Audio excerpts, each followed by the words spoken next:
Okay, in order to understand this one, you have to watch the whole thing. Okay, and when it says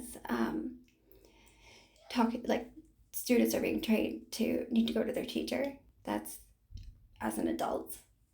We go to the media for that same information. So just keep that in mind. If you talk to your parents, every news anchor that they remember from their childhood, there's like a 90% chance that was actual CIA operative. And this is documented, released documents. Guys like Walter Cronkite, like one of the most famous news anchors of all time, working for the CIA to engineer reality. And they're in the business of engineering reality. And you just have to understand that so much of our reality is engineered. It doesn't mean you walk around like a schizophrenic thinking that everything's out to get you, everybody's targeting you. You see something happen on the news, you see something happen in your life, and you just have one word. Just memorize this one word when anybody listening, when you hear that stuff or see that stuff. Maybe.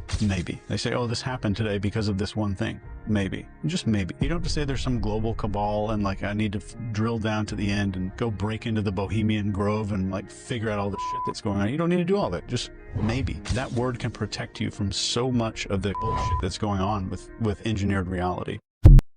So it was the 16th century when the global elites figured out that information is power and that the average person is irrational, uninformed, and too complex. So they decided that the media should instruct them.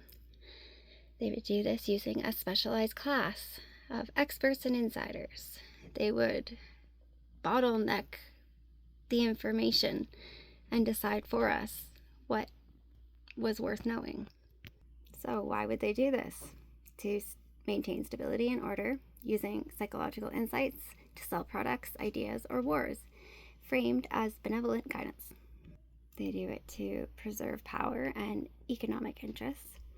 Governments and businesses provide expert sources, creating structural filters, silencing stories and people that challenge core power structures. Interesting, eh? So the psychological and social dynamics.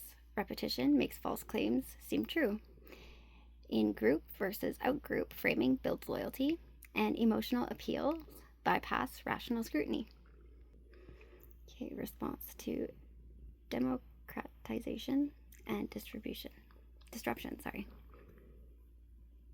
When new media disrupt old controls, established powers often push back with regulation, misinformation labels, or their own influence operations. The 1916 NEA report on social studies formalized shifts toward community civics and modern problems. Okay, it was the 1830s to the 1840s where they pushed for common school, universal, state-funded, and compulsory.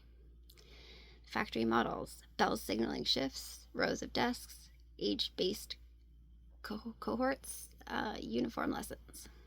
So the goal is civic unity, basic literacy, numeracy, and moral habits for a democratic republic and industrial workforce, not raw obedience, though it prioritizes order and punctuality over individual inquiry. This structure rewarded compliance more than open questioning. Shocking.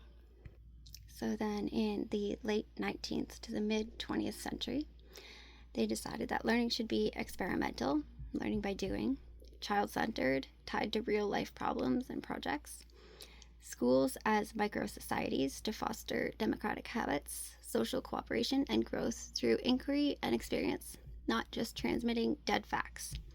Curriculum should adapt to students' interests and need de-emphasizing classical subjects in favor of practical skills, science and social studies relevant to modern life, influenced teacher training, curricula, and methods nationwide. In practice, especially as scaled in public systems, progressivism sometimes led to less emphasis on rigorous content, knowledge, and more on process, group activities, and adjustment to society. Without strong foundational knowledge, students might lack tools for deep, independent questioning, relying instead on teacher-guided experiences or peer consensus. Isn't that so weird?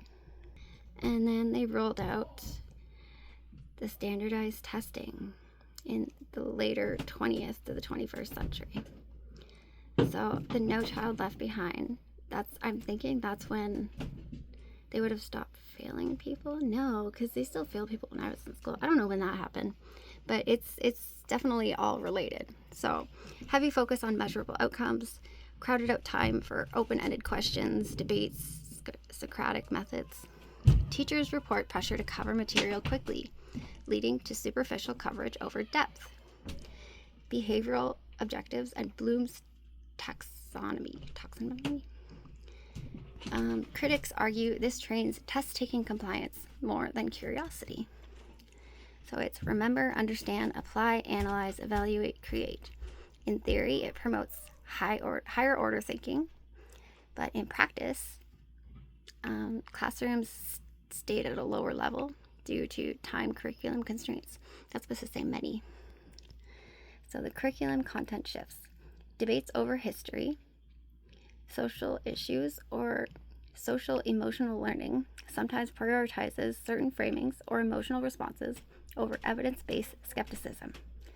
Teachers in older eras might have emphasized primary sources and debate. Modern ones face mandates that can limit dissent.